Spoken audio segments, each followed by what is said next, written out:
My name is Lauren Anderson, and I am the Manager of Alumni Relations at Johnson & Wales University.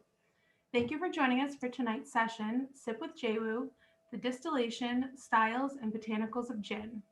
We are excited to bring this program to you virtually, so together we can learn about the different styles and flavor components of gin. Before we get started, I'd like to review a few housekeeping items. This session is being recorded and will be available for future viewing. With the exception of the presenters, all participants have been muted. Please leave your cameras turned off until the tasting portion of the presentation. When directed, if you would like to turn your camera on, please do so. If you'd like to ask a question, please use the chat button on the bottom of your screen. We will refer to this section to take questions at the conclusion of the presentation. Set your view to speaker view in the top right corner of your screen. This will be the best way to see our presenter. We suggest selecting small active speaker video as the view. Since we can't be together in person for this program, please keep it social. Feel free to share pictures of your at-home setup, a selfie, or photo of who you are enjoying this session with. Be sure to tag @JWU Alumni in your posts on Instagram, Facebook, and Twitter. I'd like to introduce tonight's presenter, JaQuan Bowser, proud JWU Charlotte alum. He graduated in 2015, earning his degree in baking and pastry arts. After recognizing his passion in the beverage industry, specifically in spirits, his career has led him to many exciting opportunities.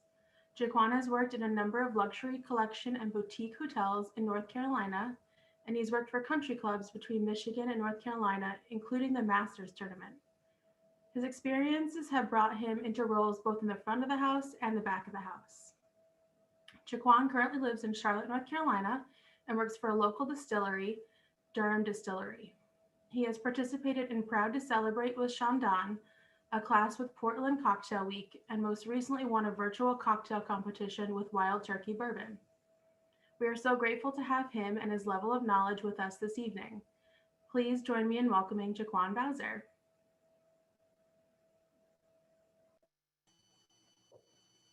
Hi, everybody. Like Lauren said, my name is JaQuan Bowser. I'm based here in Charlotte, North Carolina, and we're going to be talking about some gin today.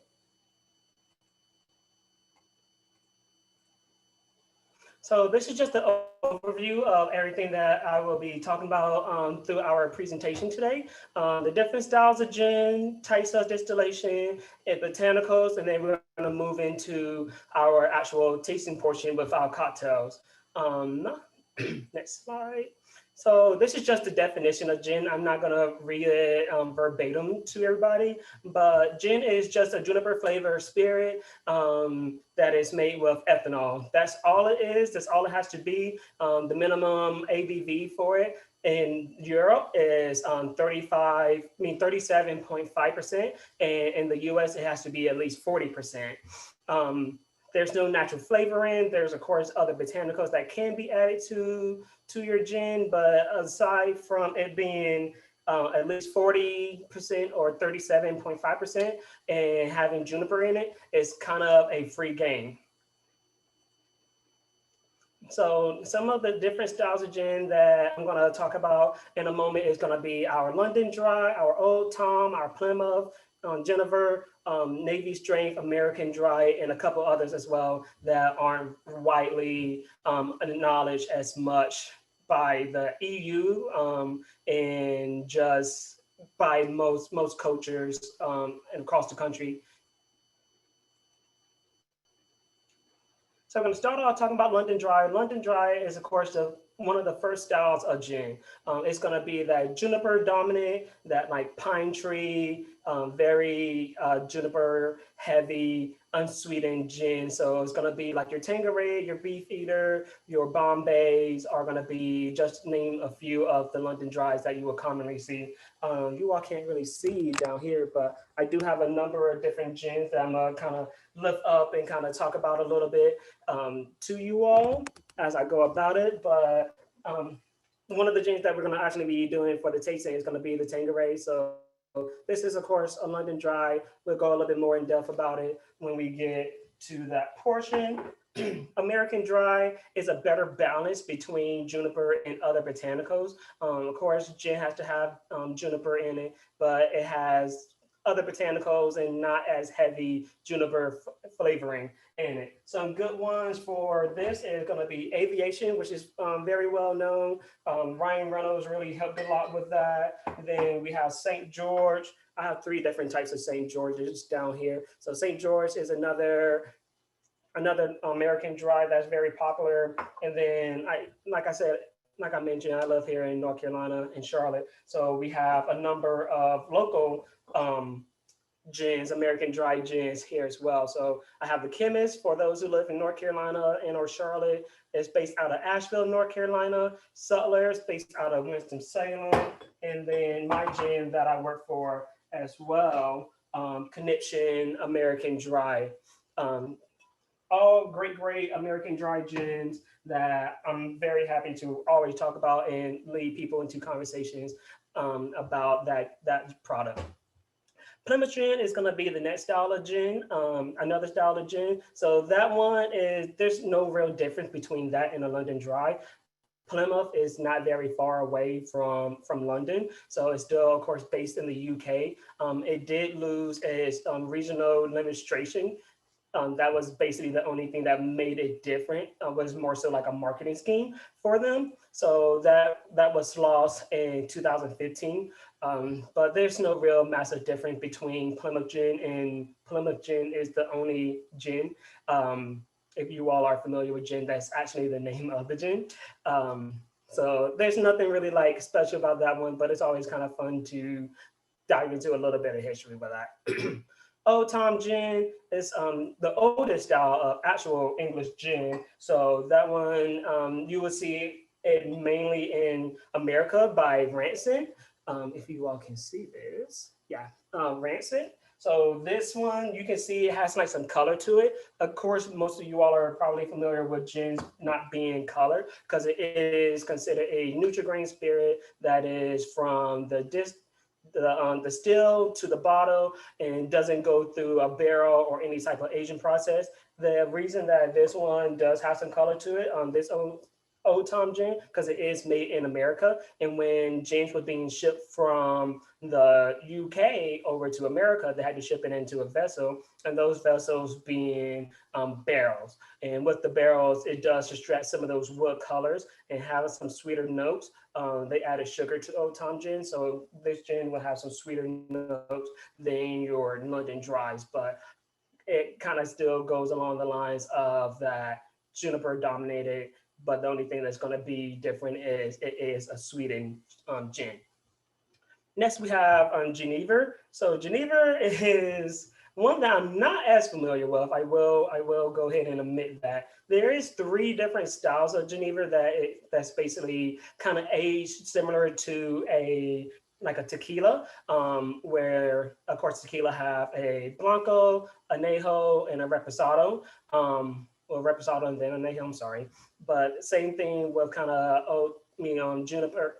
There's going to be a young, a old, and a malt wine one as well. The definition of juniper doesn't even necessarily say that it has to be alcoholic either, and it doesn't have to be made in the Netherlands either. So it could be made anywhere. Well, actually, I'm sorry, I got that backwards. It does have to be made there, but there are some other distilleries. Another one local here in North Carolina. I don't have the bottle here, but that one, they do a juniper style malt distillate as well.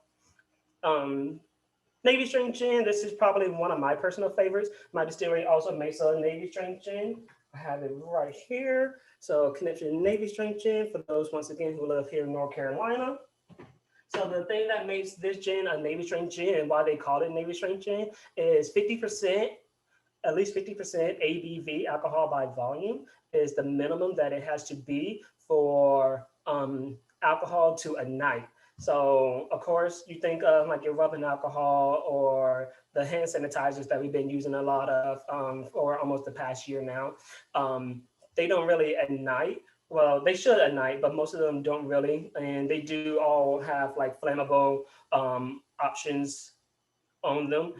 So always be careful, but that's the minimum. And the British Navy had to have something high enough proof. So when they were shipping stuff and moving stuff across throughout the sea, if they like hit a strong wave or they end up like getting into another bottle and getting hit, their ship getting hit, if that barrel or that container was to implode, break, bust on the ship, they needed something that it would, most of the time it would be on the same level as the gunpowder. So it will have to be something high enough proof that was still ignite. 57% was that product, was that ABV that made it Navy strength, where the name came from. And everybody, I mean, they were all able to ship it. And if the barrels did burst and they did have to go to battle, they were still able to ignite their gunpowder. Um, some other little styles of gin, like New Western. New Western isn't really a style that I personally recognize. New Western, one of the most well-known ones, is going to be Hendrix. Hendrix, once again, they wanted to do it more so of a marketing tool, kind of similar to Plymouth. Um, but people still mainly recognize Hendrix as a London dry, but they do not do things in typical London dry nature. I'll get into a little bit more into like Hendrix and how they actually go about making their gins. Um, some international gins that just don't really have actual place. Roku is a great one. It's one of my personal favorites when it comes to more so international gins or gins that are a little bit more abstract. Roku means six. So you can see like this bottle is a hexagon. So of course it has six sides. So and the six also represents the six different. The Roku also represents the six different botanicals that they do put in this gin. There are of course gins made like in South America and Brazil, Argentina, and all those places. Those are more so like those international gins that just don't really have a big enough name for it to be known like American Dries, London Dries, Plymouth, Old Tom, and so on and so forth. Slow berry, slow gin, used to be a very popular style of gin, used to be very well known. Not many people like buy it and use it and get it as much nowadays. But slow gin is made with slow berries, so you can imagine that being a little bit sweeter. There's the only distillery I can think of that makes it is Sipsmith off the top of my head. It is a sweeter style of gin. It's great for honestly this time of the year. And you're talking about like your warmer drinks, putting that into a hot toddy, adding a little bit less sugar. Just that being your drink and that being your sweetener, the slow gin. It's a great product when you can find it. And then the last one that I'll kind of hit on is going to be a barrel aged and or a barrel rested gin. Kind of depends on who you're talking to. Kind of is going to dictate what they refer to it as. I kind of prefer the term barrel rested because most barrel rested gins that's been sitting into a barrel don't sit in a barrel for a long time. We're usually talking about maybe up to a year, generally less than a year. Compared to age, you think of like your bourbons and your whiskeys that usually a minimum of 2 years and goes up from there. I mean, I've seen whiskeys go up to 40 years old. But my distillery just came out with a barrel rested gin as well. So this is our barrel aged gin. So you can kind of see like the color on that one, kind of similar to the rancid. There's a little bit less color on the conniption than the rancid. But I also have a little mini bottle from Blue Coat as well, based out of Pennsylvania. And theirs is a little bit closer to our gin in color. Sorry, I have a light right here that's kind of blocking some stuff and showing the colors. But yeah, those are going to be our main different styles of gins. They're all delicious, and we're going to get into a little bit more into the American Dry and London Dry, of course, when we go into the tasting. So now we're going to talk about types of distillation. So the types of distillation are going to be vapor distillation, compounding, low pressure distillation, maceration slash steep and boil, as it's more commonly known as one shot and multi-shot. So I'm going to go ahead and kind of touch on low pressure distillation because this doohickey right here is what they use. This is called a rotary valve. You all can't see it in this picture, but right here in this area, it says 68, and that's the actual temperature. So what this machine does is, this is also like a medical grade machine. They usually use this in like pharmaceutical chemistry, science, and like more so in the medical field than they do in distilling. Excuse me. But it's a great use for this machine as well. And you think of like your lighter botanicals that we're going to touch on as well, like a cucumber or something like high sugar, like a fig or berries or even dates, and other lighter botanicals like honeysuckle and whatnot that you don't want to put into your still, because once those flavors steep too long, if they get too much contact with heat, they get bitter, they get gross, they don't taste as well. With the like berries and the dates and the figs, those things are gonna be sugary and just get super nasty once it kind of cools down enough for you can go into your still and clean it. It's just not very fun. But this rotary valve boils all the content inside of the bowl at room temperature. So those are cucumbers in there in this still. So they put cucumbers in there to make a cucumber distillate for the gin. So it boils at room temperature. Is gonna keep those flavors light, crisp. You're gonna taste like 100% cucumber. You're not gonna get any type of bitterness. It's real. It's not like oils or extracts or anything of that nature. It's a fun way, interesting way to distill products and still retain a lot of flavor. So to get into vapor distillation, the bed, excuse me, the botanicals are usually on a kind of think of a perforated sheet tray or rack, and then it's in a still. I don't have a picture of a still, but you think of a round container, and then you have this perforated like tray over top, and then you having your liquid at the bottom and just that steam, that fire pushing up all those vapors. So they usually will lay the botanicals in more so like a tea bag or cheesecloth or something of that nature onto these perforated sheet trays in these bags. So when it's being heated up, all those vapors come through and just float through in and out of those botanicals, like your juniper, your orange and citrus peel, your caraway, cardamom, things of that nature, like floats through and it goes into the swan's neck where it starts to lost my words. It starts to condense back down into an actual liquid and becomes an actual distillate. So that's what that's what vapor distillation is. And then one of the best examples for that, like big brands, is going to be Bombay. There's plenty of American dries that do use this distillation. For their gin, you'll see a lot of people using a combination of vapor infusion and maybe something like a steep and boil or low pressure distillation or something of that nature. Compounding gets a little funky. It gets a little bit more scientific.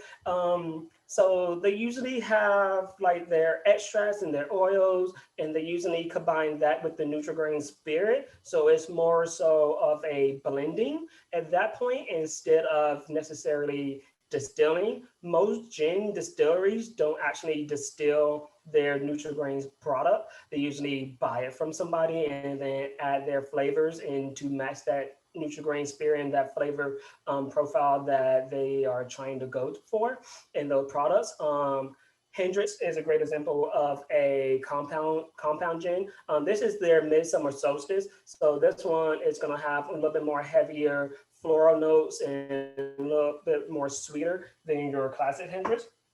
But your classic Hendrix is going to be more rose hips and cucumbers. So they're using like those extracts and those oils and combining it with the Nutri-Grain spirit and kind of measuring out all their ingredients and then adding everything together, kind of like heating that up a little bit and getting all their flavors to taste what they want it to taste like for compounding Hendrix and other compound gins. Low pressure distillation, that's the thing I was just showing you all and talking to you all about in the previous slide. Rotating flasks that then boils at room temperature, keeping the integrity of the botanicals that are inside.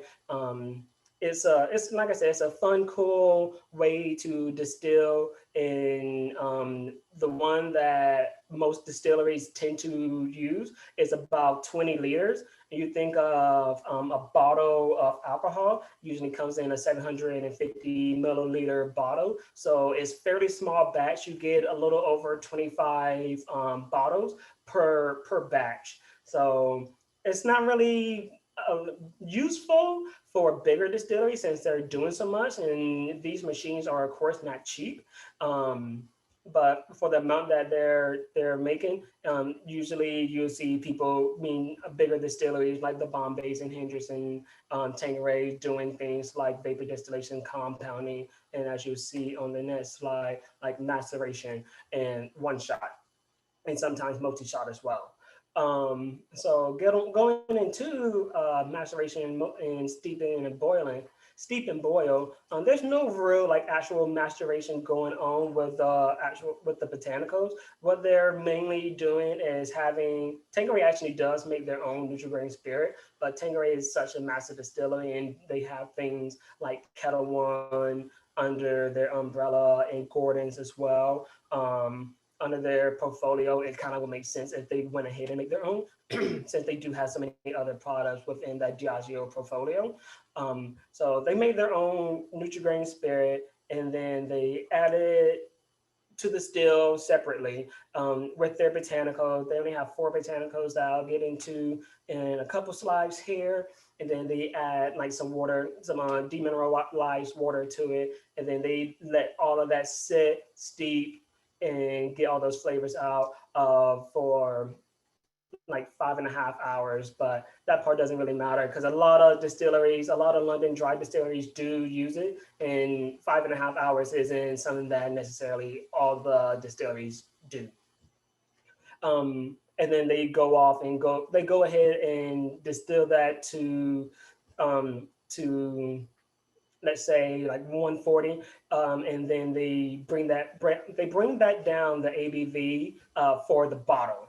So Tanqueray is 47.3%. So they add water until they reach that desired ABV, similar to how they cut bourbons as well when it comes out of the barrel. They just do it straight from the still and add water to it to get it to the ABV that they desire. One shot is kind of similar, a little bit similar to steep and boil, where they're just mainly cutting out the actual steep part. They they add all their botanicals. They measure out their botanicals by volume. They add their Nutri-Grain spirit by volume. Go ahead and distill that, and then they cut it with the water once again for by ABV for bottling as well. Multi-shot is a little bit more complicated, where they distill it with the Nutri-Grain, the botanicals with the Nutri-Grain spirit, and then they distill it a second time with water. But they mainly do that before they can have a heavier concentration of botanicals, compared to one shot uses way less botanicals in theirs. So then we're gonna go into our botanicals. Definition of botanicals is just substance obtained from plants that can be anything, like literally fruits, seeds, barks, flowers, teas, grasses. So some different botanical flavors that you would normally classically find in gin is going to be, of course, juniper, coriander, cardamom, licorice, angelica, orange peel, lemon peel, orris root. Coriander is the seed for cilantro, so it's going to have a lot of those kind of peppery, citrusy notes, have a little bit of heat to it as well. Cardamom is the third most expensive spice in the world, so it's gonna have some spicy ginger, tangy type of notes, kind of like a menthol feel overall, like a minty flavor to it. So this one is cardamom. This one's coriander. This one is licorice. So I'm pretty sure everybody is familiar with licorice, more so of a black licorice. So they usually use licorice root, and so it's a dried out version. And then same thing with Angelica, which is mainly used for a binder and not really for like the herbal, earthy flavors that it normally brings to the table. Orange and citrus pills, I'm sure everybody's familiar with that. I'm sure we have had our fair share of oranges and citrus, oranges and lemons, and we actually going to be using it in one of the cocktails. And then orris root is going to be dried out as well, but it is normally a like purple violet flower that's going to bring some lighter, fruitier berry notes out. Awesome. So we're going to go ahead and get started with the fun part of the tasting. So I'm going to run through this slide really quick, and then I'm going to allow everybody to turn on their cameras. So Tanqueray, one of the oldest gin distilleries, established in 1830. They use deep and boil technique. The botanicals in here is going to be juniper, coriander, angelica, licorice. They made their own neutral grain spirit, like I mentioned. And then our St. George Botanivore, they were established in 1982. It's a 150-year difference between the two distilleries, and they do that two-step process, like I was mentioning, where they do vapor distillation on top of steep and boil as well. And their botanicals are, there's 19 botanicals in this gin, so it's gonna be angelica root, bay laurel, which is basically cilantro, bergamot, peel, black peppercorn, caraway, cardamom, cilantro, cinnamon, citra hops, coriander, dill seeds, fennel seeds, ginger, juniper, lemon peel, lime peel, orris root, sylvan orange peel, and star anise. So I'm gonna stop sharing my screen here for a moment, and you all can turn on your cameras, and we can pour up some gin and get started with the tasting. And feel free to write your comments or your questions in the chat.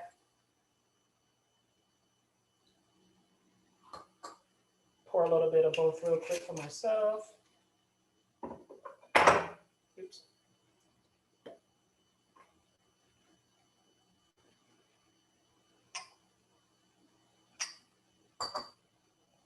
I have numbered glasses, so lucky me, of course, with both of these being Nutri-Grain Clear Spirits, so I got 4 and 2.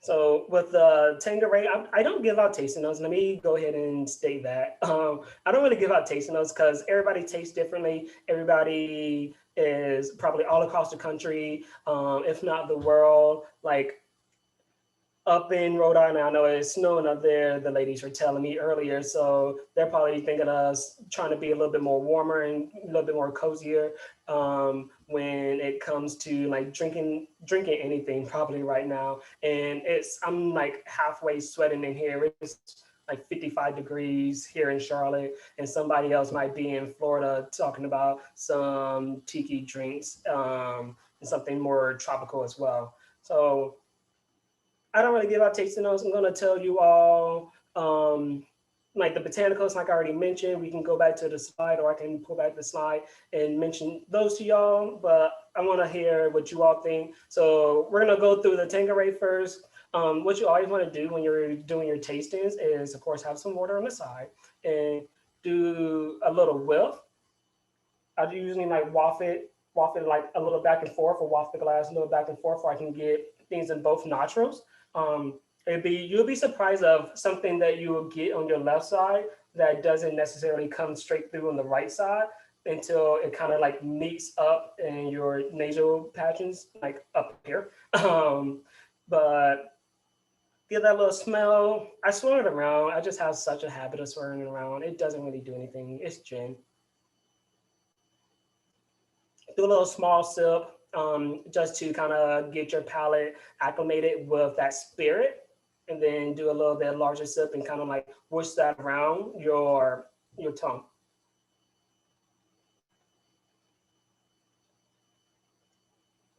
What we are tasting, what we all smelling.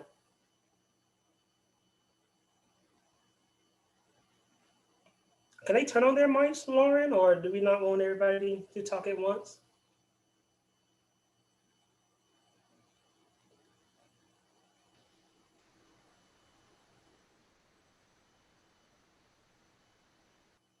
So this is going to be more so like your traditional, like I kind of mentioned, your pine tree, Christmas tree type ordeal when it comes to gins.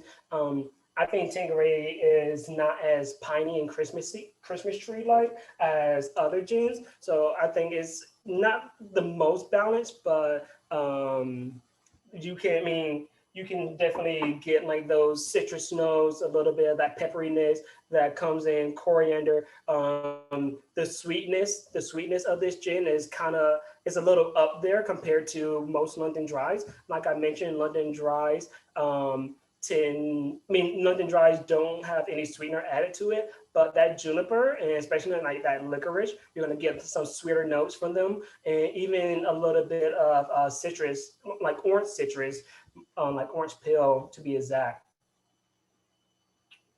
when I taste it.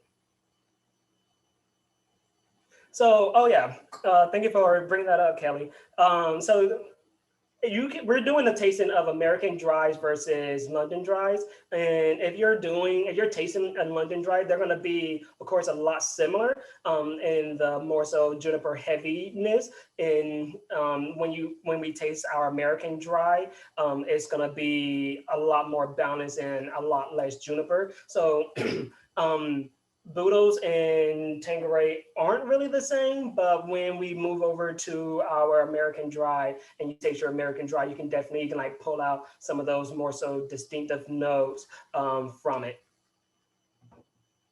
Hi, Ellen. So sorry, I had to rinse out my palate real quick. We're gonna move over to our Botanivore or our American dry gin. Do kind of the same thing. Make sure to kind of like rinse out your palate. You might need to smell your inside of your arm, or you got some coffee beans around, give those a whiff, kind of refresh your nose, smell through your American dry. What American dry are we all drinking? Do we all have St. George or Aviation? I can see some bottles of, oh, we got some Blue Coat and some St. George. Awesome. I went ahead and did my first little sip of my American dry.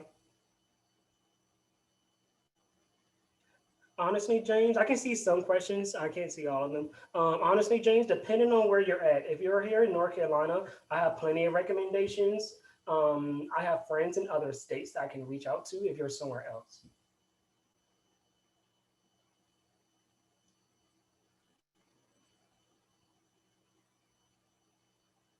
Any comments about the St. George or your American drives?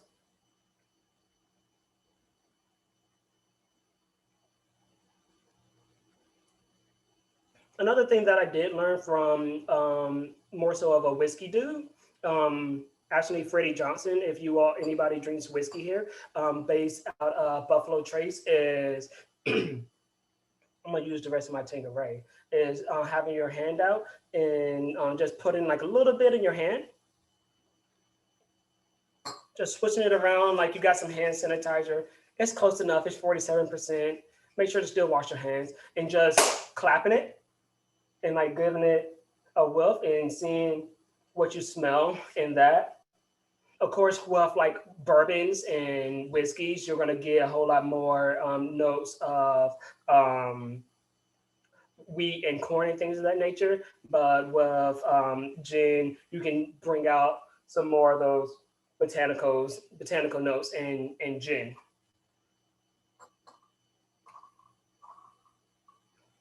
So I'm gonna share my screen again and get us started on our cocktails. Let's see.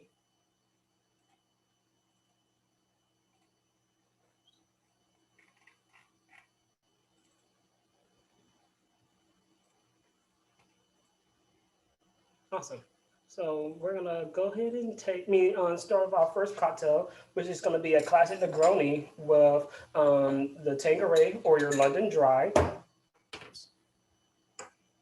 So we're gonna do so a traditional Negroni. I will start off with is gonna always be 1.5 ounce. I mean, an ounce and a half. Sorry, I like moving stuff around. It's gonna be equal parts of all your products. So 1 ounce, 1 ounce, 1 ounce of all three ingredients: your gin, your Campari, and your sweet vermouth.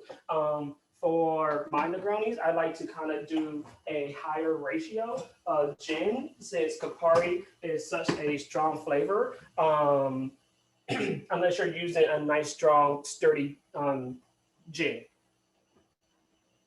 So we're going to start off with 1.5 ounces of our Tanqueray here. Hopefully you all can see me. There's a lot of gin down here. Then we're going to do 3/4 of an ounce of our sweet vermouth. I'm just using Coque di Torino.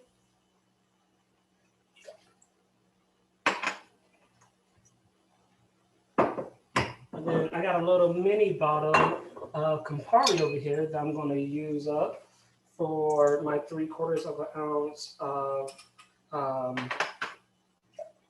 gin. Got some ice over here.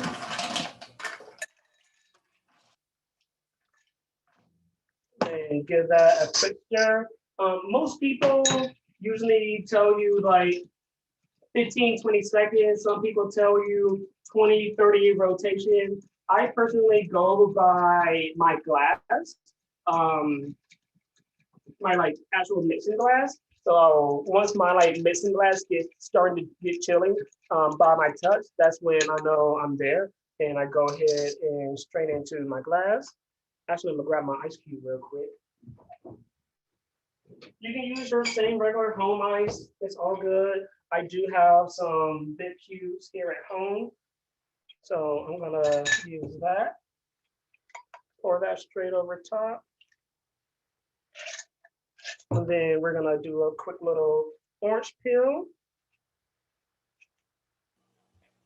And express that right on top of our glass. So with espressing orange peels, you always want to usually use your thumb and your pointing finger, and then just give that a quick little squirt over top. I can't move my finger now. And what I like to do with my orange peel after I do that, I hope y'all can see that, is just brush that around here, brush it on the glass a little bit, and you can be like the fancy bartenders in your favorite bars and give it a quick little cut.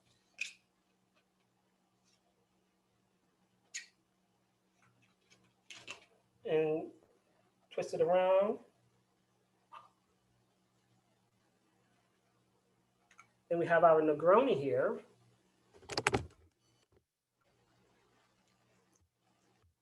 Tasty.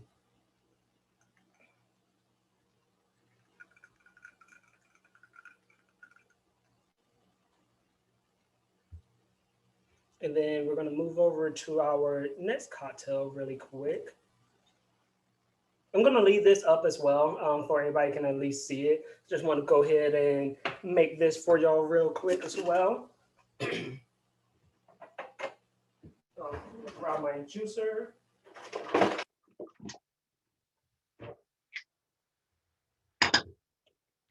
So for this one, this is just going to be our classic bee's knees with the Botanicals. So we're going to do 3/4 of an ounce of lemon. About half a lemon will be good, especially if you have a nice juicy one. So I'm just going to do that straight into there. But we're going to still measure our gin because our gin is our expensive stuff. You never want to use up all your expensive stuff.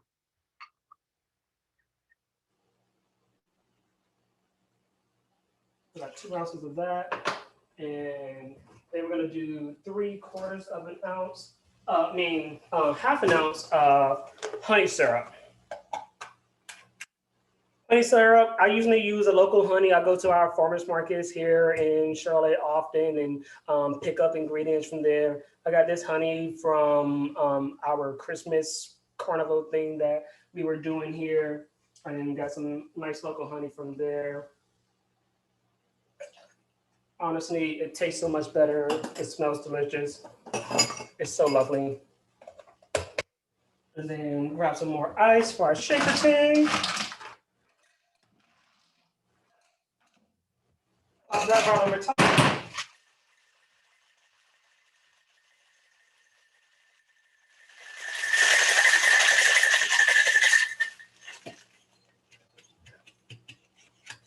I know I kind of like flew through that like shaker tin portion, but all you want to do is give that a nice shake until it gets nice and frosty. You can kind of see the frost on the side of the tin. When I like run my finger across it, you can see the lines from that. Strain that into your martini, coupe, or Collins glass. And sometimes, like with a Negroni, you may see some people do it in a coupe or martini glass. And if you do, I tend to have my citrus pill do the same thing right over top of my cocktail, and then also brush it down at the bottom and on the actual stem, because that's where everybody touched their cocktail. You want them to smell that citrus when they have it go and sip their cocktail. Do a little quick lemon peel, lemon wheel. Then I'm gonna drop that right over top. And then we have our bee's knees as well.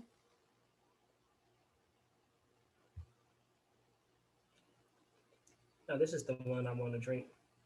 Awesome. We're down to the questions part now.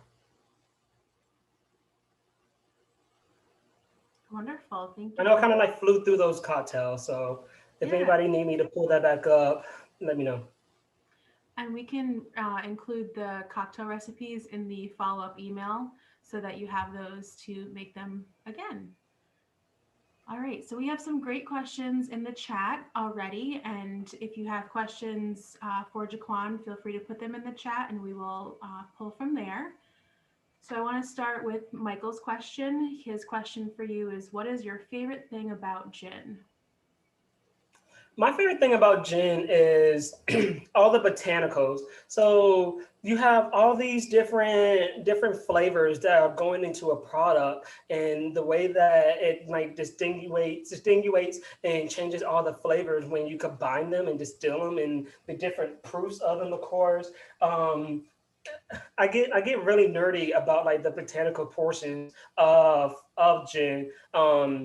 Because Michael's actually one of my best friends. It was a Facebook post I posted like 3 years ago, and I said I hate gin because I was one of those people who was drinking like your Bombay, your Beefeater, and things of that nature, and I didn't know anything about gin. Like that's the stuff that was always getting poured. Those well gins are a lot of the times going to be those London dry gins that most people don't like, and most people don't know how to also appreciate. I mean, I personally would never order most London dries, but if I have to drink it at this point, it's like, okay, cool. I can like appreciate it. I know what I'm getting myself into compared to a lot of the times people are like getting gin thinking something else. I'm not sure what they're normally thinking, but whenever I do tastings and people have this pre-notion that they're not going to like it, and a lot of the times they walk away saying, oh, that's not bad. And I was like, that's better than you saying it's horrible. Yeah, absolutely. Another question is, what is your favorite way to enjoy Old Tom gin? With Old Tom gin being a little bit sweeter, one of my like honestly personal favorite ways to do it is kind of like in a hot toddy. Add a little bit less like honey or whatever type of sweetener that you would add, because this one specifically is already sweeter. So hot toddies are great. They make fun Negronis as well. It does add a little bit more sweetness to it, but it helps cut out those bitter notes in Campari as well. Great. Deborah is wondering about Tanqueray, saying that they have other gins such as Rangpur and Ten, and are those made differently from the regular Tanqueray in the process? Tanqueray 10 is made a little bit different. I have my Tanqueray sweater on. So Tanqueray 10 is made a little bit differently. The Ray I always mess up the name. That one is made the same, but it has different botanicals in it. And that one. Tanqueray 10, if I'm not mistaken, I'm trying to remember. Let me pull up my book real quick. Because also I was gonna show off these references, these great references I had. The Gin Palace was one of the books that I commonly reference for all of this. And then The Drunken Botanist for like all most of my tasting notes for the botanicals. I mean, I didn't add like all the weird nerdy stuff that this book goes to offer. This book is a lot of great information, especially if you like to grow plants and whatnot as well. Tanqueray 10 is going to have more jasmine notes, citrusy, witchcraft. It's going to be the same ABV actually as the London Dry. This is actually their export navy, not navy strength, but export strengths. The Tanqueray. I forgot to mention that as well. So it is a higher proof. The regular one that's sold out in London is 43.1. Great. Some great resources, and we can include those in the follow-up as well if people are interested in learning a little bit on the background of everything. It's a different still. That's right. I'm sorry to cut you off, Lauren. No, It's a you're different fine. still. It's a smaller still called Tiny Tin. That's right. Good to know. That's great. That's the main difference, that it uses a smaller still. It uses the same botanicals, but smaller still. So it's a whole lot more concentrated when it's going throughout the still. I'm sorry, I didn't have a good picture of a still, so I didn't like talk about how the flavors bounce around in the still. Very interesting. So Richard is wondering about honey syrup, and is it the same ratio as simple syrup but with honey? Yeah, absolutely. You can definitely just use a 1-to-1 ratio for our honey syrup. I will be honest, I messed up my honey syrup, so I used a little bit more. Mine was a little extra diluted, but you can easily fix that with adding in more honey or just using like a little bit more of it, like a quarter ounce more. Great. Sherry is wondering to go with these great drinks, what do you suggest as a snack or appetizer to complement them? I would definitely, with the Negroni, you can go a little bit more heavier. Do some proteins with it. With the bee's knees, and when I say proteins, like steaks and beef and stuff of that nature, that Campari has those bitter orange, citrusy notes to it. The gin, especially with this one being 47%, it's a little bit stronger, and then like that sweet dark berry vermouth. So honestly, both of these would go great with a charcuterie board. I would say the meat side of the charcuterie board for the Negroni, and then the cheese, crackers, jam portion of it for the bee's knees. With you having, I mean, honestly, you already have that citrus and that honey in this cocktail. um, what else? I would say like any type of seafood for the bee's knees, especially with that citrus. Those citrus notes are gonna come out super well. I mean, bee's knees even with dessert. If it's not something that's overly sweet, or doing like what's the word I'm looking for? Like a limoncello, like sorbet or something like a citrusy orangey sorbet would be really fun. Negroni go like very well with chocolate. I have done things with like chocolate Negronis that are super delicious, or even coffee as well. Wow. I mean, Um, honestly, you can eat anything with these. pairs well. Melissa is wondering if you're familiar with Tomcat from Bar Hill in Vermont. Tomcat gin? No, I'm not. No? Okay. I know there's a lot of regional areas that have great distilleries in different areas, that's for sure.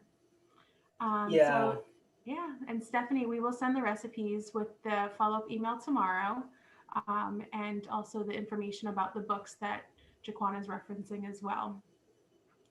Kind of going off that vein, and I know you answered this a little bit earlier, but James has a question about some great small gins. So I know you mentioned there's some in the Charlotte, North Carolina area. So if there's any that you want to mention here, maybe there's some Charlotteans that would be able to find those in their local areas. Yeah, absolutely. So personally, I mean, of course, I work for Durham Distillery, so I'm going to tell people to buy Durham Distillery products. And we just came off a barrel aged gin, and so that's a limited release. Chemist is another awesome gin. They're doing some really fun, cool stuff up in Asheville. It's one of the bottles I had lifted up talking about American dries. I'm gonna turn down this light real quick so we can have a little bit look at it. Awesome. So, Chemist is a really great North Carolina gin based out of Asheville, like I mentioned. They do lots of fun and funky different releases as well. Um, Gin, of course, it don't just have to be juniper and botanicals. You can do like fun Valentine Day ones and like a Geneva, like I kind of mentioned with the chocolate malt. Malt usually have like some type of chocolate flavor, so they do fun stuff. They were doing a lot of fun stuff up until COVID, but I haven't seen a lot of like emails from them lately. Sutlers is another great one. Here in Charlotte, they usually do this fun thing where they write stuff on the bottom of certain bottles. So it's always kind of like a surprise if you have something written on the bottom of your bottle. And then, of course, Connection. We're actually one of the only distilleries that have like multiple styles of gin. Yes, Chemist does, but a lot of those are usually small batch that you only can get more or less in Asheville or at the distillery for Chemist. So one And then we question that I do have, distribution throughout the Southeast. I'm sorry, what did you say, Lauren? no, you're fine. So one question that I have is, how do we know what botanicals are in a gin? Are they on the side of the label, or is it more of a Google while you're in while you're in a liquor store kind of thing? Yeah. A lot of the times, you're gonna have to look it up. I know my gin does it, but the only other gin that I know personally that does it is Roku. They list all their botanicals, and they actually have it as part of their artwork as well on the bottles. So I know Roku does it. We do it. I mean, I'm picking up some of the other gin bottles that I have. Like Aviation doesn't do it, Tanqueray doesn't do it, St. George doesn't do it. Even the little write up. I mean, on the back of the bottle for the botanicals, it just says 19 different botanical flavors. You can easily look up like the St. George, but some people they don't really disclose it. Like Hendrix doesn't really disclose it, and I know the Midsummer Solstice specifically doesn't disclose it like at all. It's just a blissful with tonic water with a slice of cucumber and orange zest, and it's telling you like how you should drink it. It's not even tell you like actual what's in it. But compound gins to get a little bit more funky with stating that stuff because it's like proprietary and almost anybody can make it type of deal. I do want to point out this really fun gin as well that I have from Copper and Kings. This is basically a single barrel select type of deal that I got at the distillery a couple years ago when I went. Actually, a few years ago. I'm getting old. This is a copper pot still, non-chill filter, single cast American dry gin. It's 138 proof. Um, it's a very high proof gin. It was a one-time release that they do at Copper and King. I only bust out this bottle for like special occasions. But there are distilleries, like I mentioned, chemists and Copper and Kings that are doing like really awesome fun stuff, special limited releases that are one-offs that you can only get at the distillery a lot of the times or in that city, and you will never be able to find again. This is such wonderful information. 138 proof. That's quite a potent gin. Yeah, it's stronger than the hand sanitizer that's sitting by my sink right now. That's funny. Well, I believe we are at the end of our program. So I want to say thank you, JaQuan, and I want to turn it over to Lori Zabata, Director of Alumni Relations, to close us out. Great. Thanks, Lauren. Thank you, JaQuan, for such an informative discussion about gin. We are grateful to you for sharing your time with us and appreciate all that you've offered us in this session. Thank you so much. I'd like to thank the Alumni Relations team for their help behind the scenes, especially Lauren Anderson for her work to bring this program to us.